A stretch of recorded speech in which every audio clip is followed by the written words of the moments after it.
Olá, alunos! Estamos começando hoje a segunda semana. Vamos lá? Hoje nós vamos falar sobre a Península Ibérica. O que é península? Podemos definir como um pedaço de terra cercado por água por quase todos os lados. Tá? Se fosse todos os lados, seria uma ilha.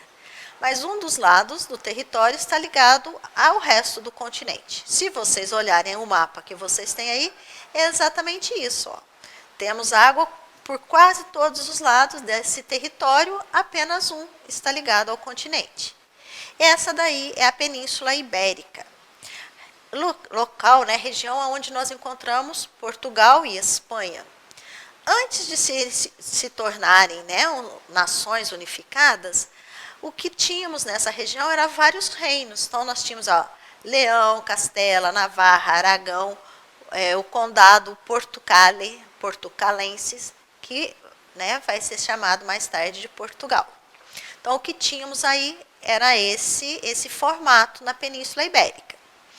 Também, não temos aqui, mas então, também nós vamos ver em outros mapas que essa região, parte dela, a parte sul da região, estava dominada pelos muçulmanos, que eram chamados de mouros. Por isso, nós vamos falar da Guerra de Reconquista. O que foi isso? Foram esses reinos da Península Ibérica que vão se unir para lutar, para expulsar os mouros do território. Ok?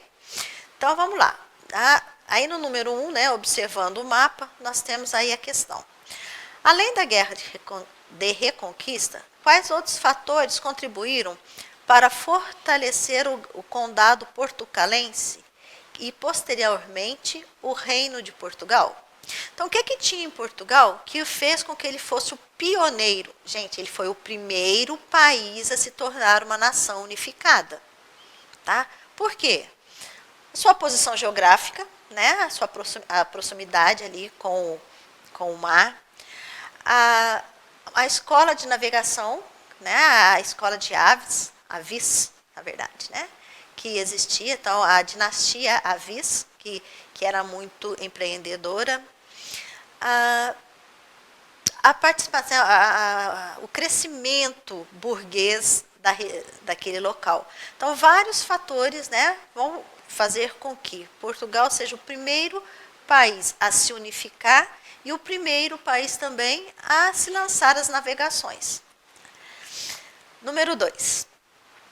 Com o auxílio do seu livro didático ou da internet, responda as questões a respeito da Revolução de Avis.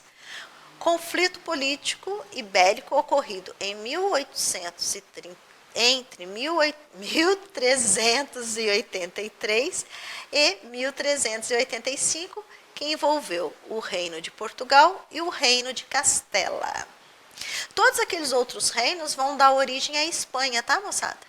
Então, Portugal vai ser formado só pelo reino, né, pelo condado portucalense. Os restantes dos reinos vão formar o que nós conhecemos hoje por Espanha. E nesse período aí nós vamos ter um conflito entre o reino portucalense e o reino de Castela. Por quê? Uma história muito parecida com a Guerra de 100 Anos.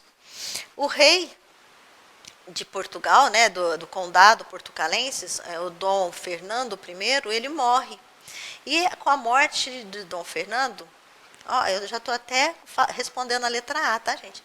Com a morte de Dom Fernando, o rei de Castela vai querer tomar o trono, vai querer unificar, né, para ele tomar o trono para ele, o trono do condado de Portucalense. Os moradores daquela região não vão querer isso, então eles vão formar um exército e vão lutar contra Castela. A dinastia de Avis é que lidera, né, essa revolução, por isso é chamada de Revolução de Avis. Tá, e já respondi a letra A, porque a letra A está falando exatamente isso. Estabeleça uma relação entre a morte de Dom Fernando I, rei de Portugal, e a Revolução de Avis. Tá? Já respondi. Letra B. De que maneira a independência de Portugal estava ameaçada com a morte de Dom Fernando I?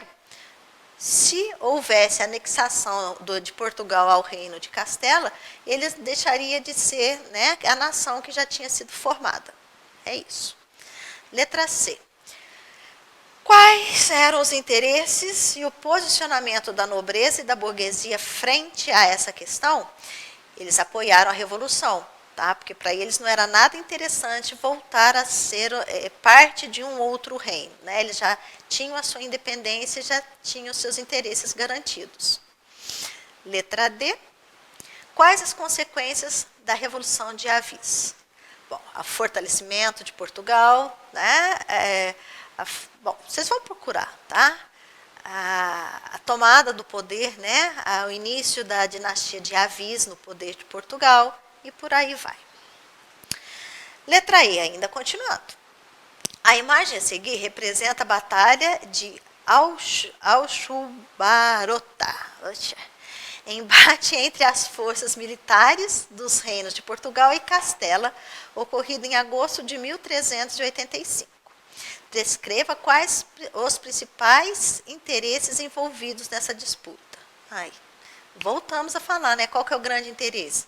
O trono de Portugal, que Castela queria anexar. Né? Letra F.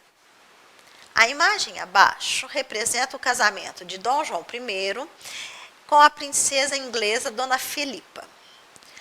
Quais os impactos dessa união para o fortalecimento dos interesses expansionistas do Reino de Portugal? Muitos.